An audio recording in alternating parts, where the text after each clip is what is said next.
Hello and welcome to my channel complete English grammar. Friends, आज हम start करने जा रहे हैं English grammar.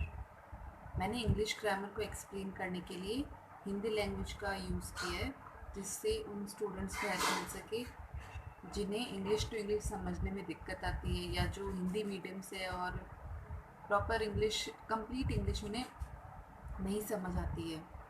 So let's start. सबसे पहले हम आते हैं अल्फ़ाबेट, जो कि बेसिक इंग्लिश होती है। हमारी इंग्लिश स्टार्ट अल्फ़ाबेट से ही होती है और पूरी इंग्लिश इन्हीं पे डिपेंड होती है। सो अल्फ़ाबेट सबसे पहले आते हैं। अंग्रेज़ी भाषा में 26 अल्फ़ाबेट होते हैं, जिन्हें कैपिटल लेटर्स एवं स्मॉल लेटर्स दो प्रकार से लिखा जाता है। स्मॉल लेटर्स एवं कैपिटल लेटर्स का उच्चारण समान रहता है, लेकिन इनकी आकृति भिन्न होती है। कैपिटल लेटर और स्मॉल लेटर्स दोनों ही सेम होते हैं, इनका मीनिंग भी सेम होता है, इनका यूज़ भी सेम होता है, सिर्फ इनकी आकृति, इनका साइज़ अलग होता है, इनका स्ट्रक्चर अलग होता है। ठीक है। इनको प्रोनाउंसिएशन जब किया जाता है तो प्रोनाउंसिएशन भी इनका सेम होता है। सबसे पहले आते हैं कैपिटल लेटर्स। ये देखिए कैपिटल लेटर्स ए से लेके जेड तक। इनमें ए, ई, आई, ओ और यू ये कहलाते हैं वॉवल्स। अब आते हैं स्मॉल लेटर्स। स्मॉल लेटर्स ए, बी, सी, डी ये होते हैं सारे स्मॉल लेटर्स। इनका जब हम बोलते हैं तो ये भी ए और ये भी ए, लेकिन इनका जब हम यूज़ करते हैं तो जैसे सबसे पहले कैपिटल लेटर्स आते हैं, उसके बाद स्मॉल लेटर्स आते हैं, तो इनका एक प्रॉपर यूज़ होता है पूरी इंग्लिश में। ठीक है।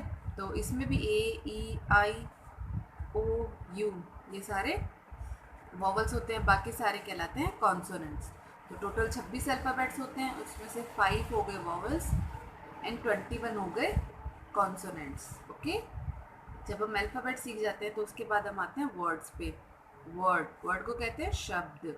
अल्फ़ाबेट्स को आपस में मिलाकर लिखने से उनका कोई अर्थ निकलता है तो उसे वर्ड कहा जाता है। यानी कि जब अल्फ़ाबेट्स को हम मिला के कुछ वर्ड कुछ लिखते हैं, जैसे 2-3 अल्फ़ाबेट मिला के हमने कुछ लिखा और उसका कोई अर्थ निकला है, यानी वो मीनिंगफुल होना चाहिए। अगर हम कुछ भी लिख देते तो उसे हम वर्ड्स नहीं कह सकते हैं। कुछ मीनिंगफुल हम लिखेंगे तो उसे वर्ड कहा जाएगा, शब्द कहा जाएगा। एक वर्ड में कम से कम एक स्वर एवं एक व्यंजन का होना आवश्यक है। यानी कि एक वर्ड जब हम बनाते तो उसमें एक वॉवल होना चाहिए और एक कॉन्सोनेंट होना चाहिए। यदि यदि वॉवल नहीं है तो वॉवल का साउंड होना चाहिए। ओके। स्वर न होने पर स्वर की ध्वनि वाला व्यंजन होना आवश्यक है। ये वर्ड में, हर सभी वर्ड में ये होता है। ये कुछ एक्सेप्शन होते हैं जिन, यानी कि अपवाद होते हैं। ए जैसे इसमें ये वॉवल है, इसमें कॉन्सोनेंट नहीं है, लेकिन इसका मीनिंग क्या निकलता है एक। ऐसे ही आई, फिर आता है ओ। ठीक है। उसके अलावा जितने भी वर्ड्स होते हैं उन सब में एक वॉवल होता है और एक कॉन्सोनेंट, कम से कम, ज़्यादा तो कितने भी हो सकते हैं लेकिन कम से कम एक वॉवल और एक व्यंजन का होना बहुत ज़रूरी है। अगर वॉवल नहीं होगा तो वॉवल का साउंड होगा। ठीक है। फिर वर्ड्स के बाद हम आते हैं सेंटेंस पे। दो या दो से अधिक वर्ड्स को पास पास लिखने से बनने वाले शब्द समूह का कोई अर्थ निकलता हो तो इस शब्द समूह को सेंटेंस यानी कि वाक्य कहा जाता है। ठीक है। जब हम किन्हीं दो वर्ड्स को या फिर दो से ज़्यादा को पास पास लिख के एक लाइन बनाते हैं, एक लाइन में जब उन्हें हम लिखते हैं तो जब जब स्टार्ट होने से लेके एंड होने तक वो एक लाइन पूरा कंप्लीट सेंटेंस जो होता है उसे सेंटेंस कहते हैं, उसे वाक्य कहते हैं। ठीक है। सेंटेंस के बाद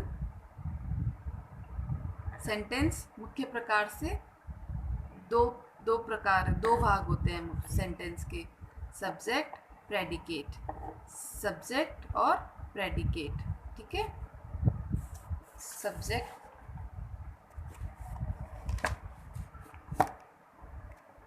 सब्जेक्ट कार्य को करने वाला सब्जेक्ट कहलाता है। ठीक है। यानी कि जो करता होता है। और प्रेडिकेट सब्जेक्ट जो कार्य करता है। यानी कि एक तो सब्जेक्ट हो गया मेन, उसके अलावा जो बाकी का सेंटेंस होता है, यानी जिस पे जो सब्जेक्ट जिस पे वो सेंटेंस डिपेंड करता है वो तो सब्जेक्ट हो गया, और उसका जो काम होता है वो सारा हो गया प्रेडिकेट, यानी कि उसे विधेय भी कहते हैं। ठीक है, अब आगे हम देखेंगे कि सेंटेंस कितने प्रकार के होते हैं। तो सेंटेंस 4 प्रकार के होते हैं। सिंपल सेंटेंस सबसे पहले आता है। सिंपल सेंटेंस, इसमें एक ही फिनिट वर्ब होती है। ये एक बहुत ही सिंपल सेंटेंस होता है, यानी कि इसमें एक ही फिनिट वर्ब्स होती है। फिनिट वर्ब क्या होती है हम ये आगे देखेंगे। लेकिन सिंपल सेंटेंस बहुत छोटे होते हैं, लाइक हम कह सकते हैं आई गो, शी कम्स। ओके, तो ये सब हो गए सिंपल सेंटेंस। उसके बाद आता है कंपाउंड सेंटेंस। इसमें दो या दो से अधिक प्रिंसिपल क्लॉज होते हैं जो एक दूसरे से कोऑर्डिनेटिंग कंजक्शन द्वारा जुड़े होते हैं। ठीक है, कंपाउंड सेंटेंस यानी कि इसके वर्ड से इससे पता चल रहा है, शब्द से, कि क्या है कंपाउंड यानी जुड़ा हुआ होना। तो इसमें दो या दो से अधिक प्रिंसिपल क्लॉज होते हैं जो एक दूसरे से कोऑर्डिनेटिंग कंजक्शन द्वारा जुड़े होते हैं। ठीक है, फिर आता है कॉम्प्लेक्स सेंटेंस। कॉम्प्लेक्स सेंटेंस, इसमें कम से कम एक प्रिंसिपल क्लॉज तथा एक या अधिक सबऑर्डिनेट क्लॉज होता है। एक प्रिंसिपल क्लॉज हो गया और एक सबऑर्डिनेट क्लॉज हो गया, तो वो हो गया कॉम्प्लेक्स। कंपाउंड सेंटेंस में क्या था, दो प्रिंसिपल क्लॉज होते हैं जो आपस में कंजक्शन से जुड़े हुए होते हैं। लेकिन कॉम्प्लेक्स सेंटेंस में एक ही प्रिंसिपल क्लॉज होता है और एक सबऑर्डिनेट क्लॉज होता है। ओके, ये क्लॉज क्या होते हैं हम ये आगे देखेंगे। मिक्स्ड सेंटेंस, ऐसे सेंटेंसेस जो सिंपल, कंपाउंड या कॉम्प्लेक्स सेंटेंस से अलग होते हैं मिक्स सेंटेंस कहलाते हैं। यानी कि जो सिंपल भी नहीं है, कंपाउंड भी नहीं है, कॉम्प्लेक्स में भी नहीं आते, उन्हें हम कहते हैं मिक्स सेंटेंस। इसमें मोस्टली ईडियम्स वगैरह आते हैं जो कि एक अलग फॉर्म में लिखे जाते हैं।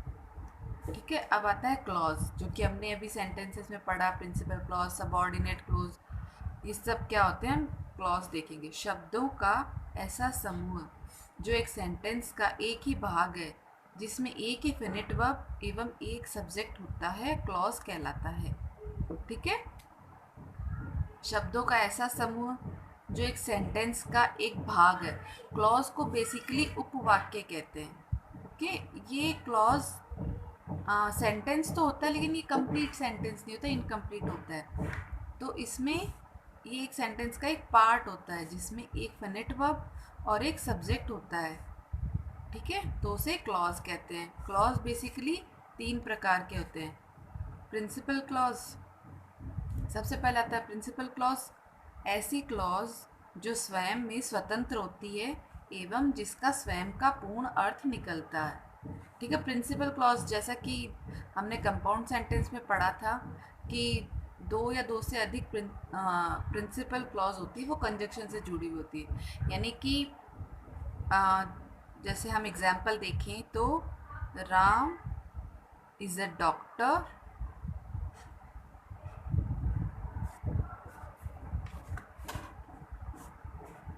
Ram is a doctor and Shyam is a doctor.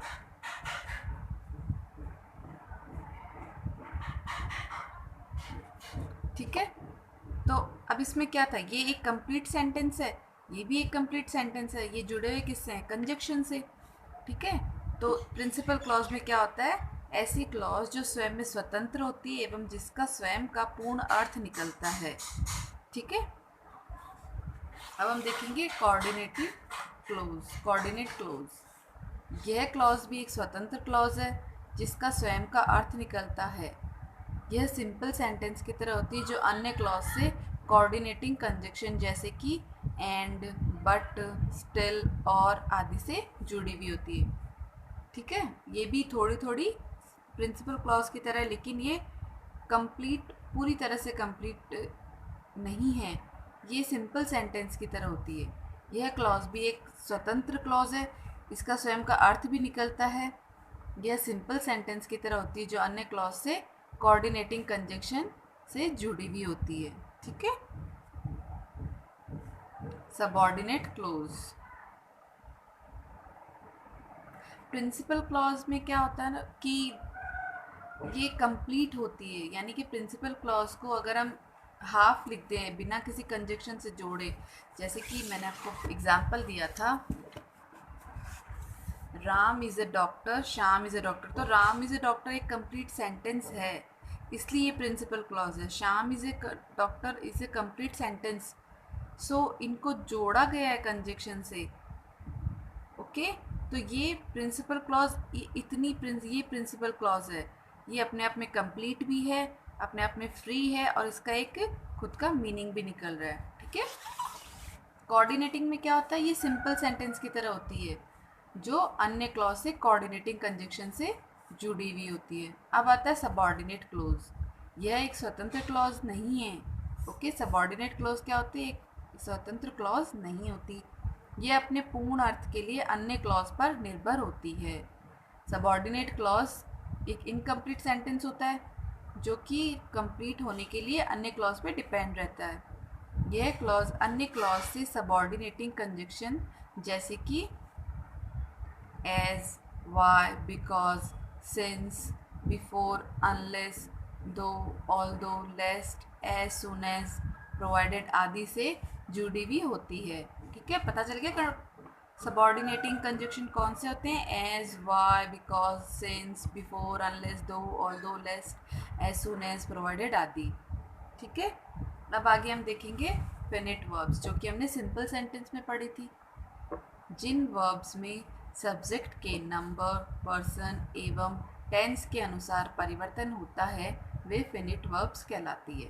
ठीक है, जिन वर्ब्स में सब्जेक्ट के अकॉर्डिंग नंबर, पर्सन यानी सब्जेक्ट का नंबर क्या है, number singular, plural, person first person, second person, third person, tense इनके अकॉर्डिंग चेंज होता है, यानी कि एक वर्ब्स जो होती है वो चेंज नहीं होती है, लेकिन एक वर्ब होती है जिनमें सब्जेक्ट के नंबर, पर्सन यानी कि वो प्लूरल है, सिंगुलर है, या फर्स्ट पर्सन, सेकंड पर्सन, या टेंस, प्रेजेंट टेंस, कंटिन्यूस, इन सब के अकॉर्डिंग चेंज होती रहती है। जैसे हम अगर गो को ही ले तो गो सिंपल एक वर्ब है। ठीक है, अगर ये सिंगुलर में आएगी तो ईएस आ जाएगा, पास्ट में आएगी तो वेंट आ जाएगा, और पास्ट परफेक्ट में गॉन आ जाएगा, और कंटिन्यूस में आएगा तो गोइंग आ जाएगा। ओके, तो एक ही फॉर्म ये चेंज होती रहती है, तो ये क्या हो गई, फिनिट वर्ब। ओके, अब आती है non finite verbs. Non finite verbs ऐसी वर्ब्स जिनके टेंस एवं सब्जेक्ट के पर्सन एवं नंबर का कोई प्रभाव नहीं पड़ता है, वो नॉन फिनिट वर्ब्स कहलाती है। ओके, जिनमें चाहे कोई भी, जैसे एक कट होता है, कट, कट, कट, तीनों फॉर्म में कटिंग में आईएनजी जुड़ जाता है, बट कुछ फॉर्म्स ऐसी होती है जिनमें वर्ब्स के टेंस एवं सब्जेक्ट के पर्सन एवं नंबर का कोई प्रभाव, इसमें कट नहीं आएगा, कुछ और वर्ब्स आएगी, मैं आपको बाद में बता दूंगी। ओके, अब आती इन्फिनेटिव वर्ब्स। इन्फिनेटिव वर्ब्स को सामान्यतः टू प्लस वर्ब के रूप में जाना जाता है, जैसे to play, to go, to walk etcetera. Okay, infinitive verbs कौन सी होती है, जो टू के साथ आती है, उन्हें कहते हैं इन्फिनेटिव, या टू इन्फिनेटिव वर्ब्स भी कहते हैं इन्हें। लेकिन कभी कभी टू नहीं भी आता है, तो इस प्रकार के इन्फिनेटिव को वेर इन्फिनेटिव कहा जाता है। जैसे एग्जांपल है, I saw him go. Okay, आगे हम देखेंगे फ्रेज। शब्दों का ऐसा समूह है जिसका कुछ अर्थ तो निकलता है लेकिन पूर्ण अर्थ नहीं निकलता, उसे फ्रेज कहते हैं। फ्रेज हमने पढ़ी होगी, कुछ लाइंस ऐसी होती है जो कंप्लीट नहीं होती, इनकम्प्लीट होती हैं, उन्हें कहते हैं फ्रेज। ओके, जैसे ins and outs, hands in gloves, तो ऐसे वर्ब, इसमें सेंटेंस, वर्ब, इनका भी कोई फॉर्मेशन नहीं होता है, जो एस वी होता है इसमें वो भी नहीं होता है। कुछ एक ऐसी बोलचाल की भाषा बोल सकते हैं, कुछ ऐसी लाइंस होती है जो ऐसे ही लिखी जाती है बिना किसी स्ट्रक्चर, प्रॉपर स्ट्रक्चर के, ठीक है, उन्हें फ्रेज कहते हैं। ठीक है, अब आती है ट्रांजिटिव वर्ब्स। ट्रांजिटिव वर्ब्स को कहते हैं सकर्मक क्रियाएं। ऐसी वर्ब्स जिनके साथ ऑब्जेक्ट प्रयुक्त हो ट्रांजिटिव वर्ब कहलाती है। ट्रांजिटिव ट्रांजिटिव को क्या कहते हैं? Passing over. ट्रांजिटिव का मीन्स क्या होता है, मतलब क्या होता है? Passing over. जिन वर्ब्स में एक्शन कर्ता तक ही सीमित नहीं रहकर ऑब्जेक्ट पर पास ओवर होता है, उन वो वर्ब्स क्या कहलाती है? Transitive verbs. ओके, जैसे एग्जाम्पल देखिए, रमेश हिट्स अ बॉल। अब रमेश हिट्स अगर हम इतना ही लिखते तो ये इनकम्प्लीट होता। तो हिट्स अ बॉल, तो इसका कर्ता का जो काम है वो इस पे पास ओवर हो रहा है। ओके, इसका जो एक्शन है वो इस पे बॉल पे पास हो रहा है ना। रमेश क्या हिट कर रहा है? बॉल को हिट कर रहा है। तो ट्रांजिटिव वर्ब्स में क्या होता है? सब्जेक्ट का एक्शन ऑब्जेक्ट पर पास ओवर होता है। ठीक है, अब आगे हम देखेंगे इंट्रांजिटिव वर्ब्स। इंट्रांजिटिव वर्ब्स में एक्शन ऑब्जेक्ट कर्ता तक ही सीमित रहता है, ऑब्जेक्ट पर पास ओवर नहीं होता। जैसे हम एग्जाम्पल देखेंगे, ही स्लीप्स इन बेड। अब ही स्लीप्स भी लिख देते हैं तो भी ठीक है, ही स्लीप्स बस सो रहा है, लेकिन इन बेड लिखा हुआ है तो अगर ये लिखा हो तब भी ठीक है, नहीं लिखा हो तब भी ठीक है। ओके, तो इसमें इसका एक्शन इस पे पास ओवर नहीं हो रहा है, तो ये हो जाएंगी intransitive verbs. Okay, so friends, आज के वीडियो में इतना ही। आगे हम और भी वर्ब्स और आगे की डेफिनेशंस देखेंगे। Thank you.